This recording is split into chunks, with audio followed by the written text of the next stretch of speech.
control. Speaking of control, though. Yeah. You guys want to hear some really weird stuff about frequencies? Yeah. Ooh. Frequencies. Okay, do you know the man named Robert Monroe? Nope. No. Mm-mm. You know the Monroe Institute? No. Yeah. Heard of Yeah. that name, but I don't know what it does. So he's the founder of it. Maryland started, I thought. She was VP. Yeah. But this guy, I listened to this whole interview with him. He was like born early 1900s. But he worked for like radio and then like started his own company that did like broadcasting, radio, television stuff in the 30s, I believe. But what he was experiencing the majority of his life was what you would call an out-of-body experience. So anytime he would lay down, he would literally go out of body, like very similar to NDEs, to where they can see everything that's happening around them. Or astroplaning. Yes, he says he doesn't like that term because it is derived from the occult, but it's the same What's thing. he doing though? That's what I'm getting to. Okay. But he said it became, every time he laid down, he would have an out-of-body experience. And he says it started becoming frightening. Yeah. And he's like, and everyone I talk to, psychiatrists, scientists that are like, I don't know how to explain that. And so what he did with his broadcasting company was he figured out the science to use certain frequencies to control out-of-body experiences.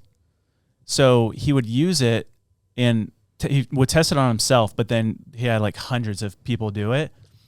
But what's creepy is that he calls it learning in his sleep. So he would have these out-of-body experiences and he would speak to entities Oh no. that would teach him how to use frequencies. Yeah. And if you dive like way down the rabbit hole, Nikola Tesla also talked about learning in his sleep, like out-of-body experiences and learning from entities. Albert Einstein, like all these brilliant people all talked about how they learned stuff while they slept and like had these out-of-body experiences. Yeah. But what's creepy is that, so we figured it out and they still do it to this day.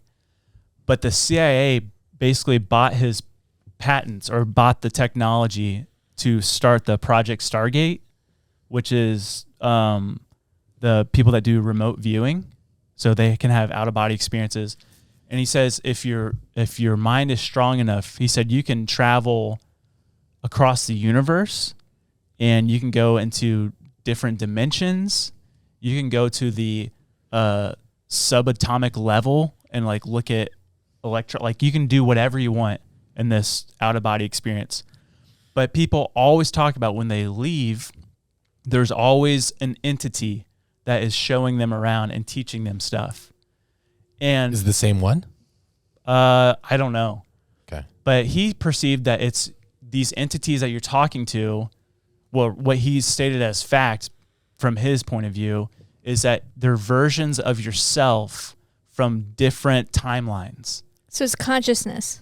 Yes, it's your consciousness from different timelines. And he's like, when you die, you have the option to go wherever you want because you leave your body. He says, so you can go back and experience your life over and over and over, or you can go to your heaven, or you can, I'm just like, this is what he's being taught by this entity. He's like, and he stated this thing, he's like, you can be your own God.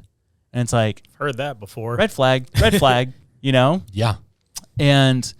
But what's crazy is that that book Imagine Heaven, talking about NDEs, it's just wild how there's a lot of similarities with this technology of outer body experience.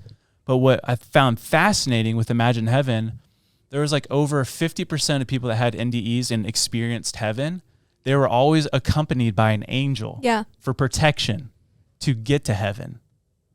So this is just the opposite. So it's like you're going, and it's like the same concept as like taking DMT and stuff. Like I think you really are accessing this realer dimension than like what we live in. Yeah. And that is like the spiritual world, you know?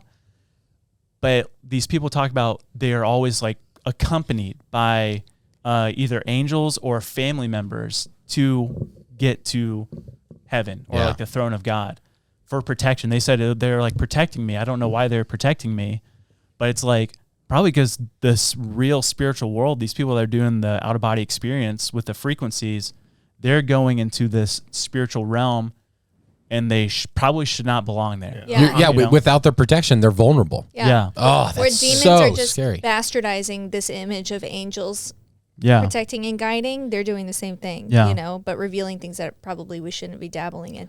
That's so interesting. I mean, and you think about like this story where the angel Michael and Satan fought over Moses's body. Like there literally might have to be like protection like that. Yeah.